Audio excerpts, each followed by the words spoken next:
Сәлем баршаңызға, менің YouTube арнама қош келдіңіздер. Қазіргі таңда осындай хит болып жатқан тамақты мен де жасап көруді ұйғардым. Рецептісін сіздермен бірге бөліскім келді. Арнамнан алыстамаңыздар. Витаминдерге бай осындай хит болып жатқан тамақты бірге жасайтын боламыз. Алдымен бізге қажетті заттар: помидор, қызанағымыз, одан кейін түрлі түсті балғар қалампыры, бір сәбіз, 3-4 тал пияз, барлығын осылай төрт-бұрыш етіп турап аламыз. Енді қызып тұрған қазанымызға көз мөлшерімен майымызды құйып, турап алған дайын етті салып, оның үстіне 5-6 дана чесногымызды, сарымсақ пиязымызды осылай майда етіп турап, етпен бірге қуыратын боламыз. Енді оның үстіне балғар қалампырын саламыз. Оны да жақсылап араластырып қуыратын боламыз. Достар, мен қажетті заттардың барлығын описание бөлімінде қалдырып кететін боламын. Сол жерден қарап, өздеріңіз мөлшерін көбейтіп, азайтып, үйдегі адамдардың көп аздығына байланысты тамақтарыңызды көп аз етіп жасай берсеңіздер болады.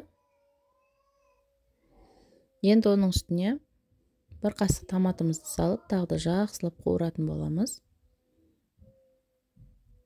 Енді азғантай ғана су құямыз, шілей көп құйып жібермейміз. Мына жерде су құйған жерім түспей қалыпты.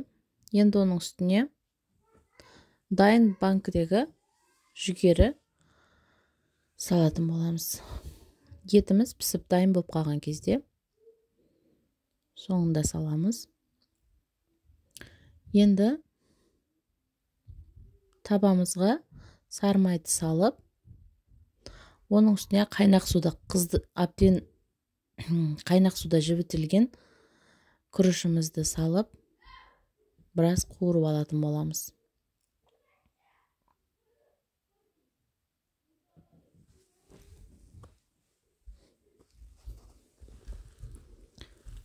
Баяу отта тоқтамай араластырып тұру керек. Осылай менде шамалы сәл астына алып қалды.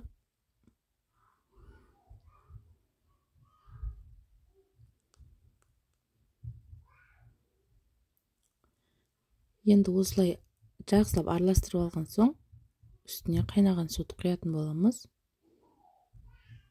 Күрішіміз батқанша. Сосын қақпағын жауып қоямыз. Міне күрішіміз әдем болып көтеріліп пісті. Енді осылай үлкен кесенің ішіне кішкентай пиаланы салып, үстіне күрішті салып шығамыз осылай.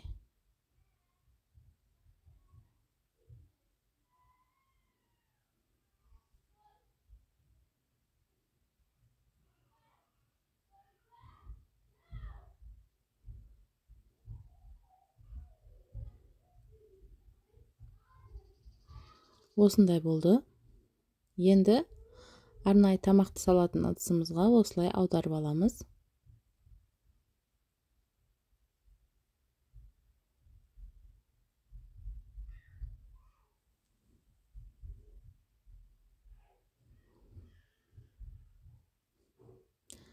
Міне түсінікті болсын деп қайтадан тағы да көрсетіп жатырмын.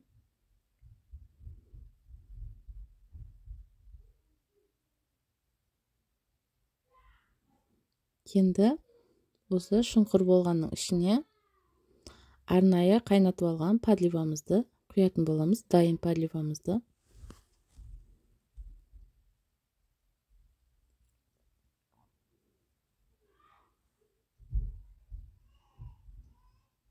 Міне құйып алдық. Оның үстін әртүрлі аскөктермен сәндеп дастарханға тартсаңыздар болады.